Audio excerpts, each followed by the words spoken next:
Arvind Kejriwal has rather played a switch hit while pushing for a greener and better future in terms of making the environment around us very habitable. And for this, the Delhi government is now planning to upgrade its fleet of vehicles or cars to electric vehicles. So what is this switch hit by the Delhi Chief Minister? And with this switch hit, can the Delhi government turn the scorecard of electric vehicles in the state? I'll answer all your questions in this special report. You're watching TV9 News and I'm your host Deepak.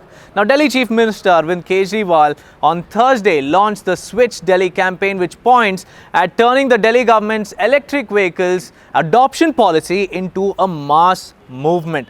Now, let me give you a little bit of a backdrop to this particular story. In 2020, the Delhi government launched the electric vehicle adoption policy, envisioning that by 2024, 25% of the vehicles in the national capital should be powered by electricity. Now, coming back to Kejriwal government's Switch Delhi scheme, what you need to know about the campaign is exactly this. The Delhi government, which leases over 1,000 cars, is now planning to lease majority of the government vehicles with e-vehicles within the next 6 months. And the Switch Delhi campaign aims at basically sensitizing, informing, encouraging and also motivating every single resident of Delhi about the benefits of switching to electric vehicles. And this move is in the larger interest of going eco-friendly even with the way we commute. Let's now speak to Abhinav Soman, a program associate from the Council on Energy, Environment and Water, to get more insights about this particular campaign.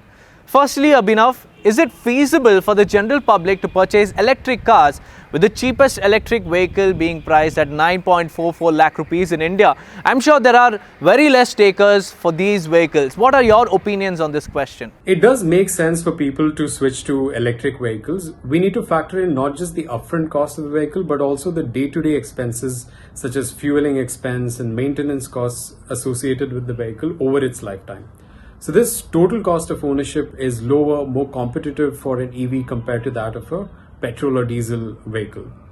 Now, this also depends on the specific vehicle segment that we're talking about. So EVs are competitive on a TCO basis for two-wheelers and three-wheelers. But when it comes to cars, it depends on the total distance being driven. So cabs, taxis that do about 200 kilometers a day are more suited for electric vehicles. Similarly, electric buses are more competitive on a TCO basis. Now, we are also witnessing a decline in battery costs over time, so the TCO is likely to improve in the coming years. So yes, initially it will be the two-wheeler, three-wheeler bus segments that will witness an uptake, and then gradually car segments. Well, now switching to electric vehicles definitely calls for charging points. Now, the capital has only 72 charging stations managed by the government. And the Chief Minister has announced that the government will soon ask for bids to set up 100 charging stations across the national capital.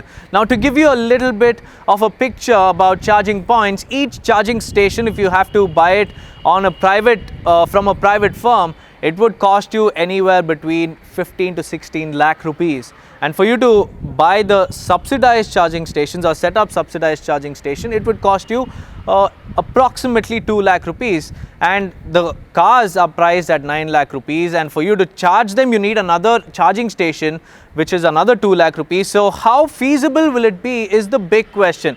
Now, let's also speak about the necessary infrastructure which should be very electronic vehicle friendly with Abhinav Soman as well. Now, Abhinav Soman, is it important for metros across the country to bring about mega infrastructural changes suitable for e-vehicles? So the planning for charging infrastructure needs to become an integral part of the building codes as well as the master plans for all major cities, so that they are adequately prepared to deal with the influx of EVs in the coming years.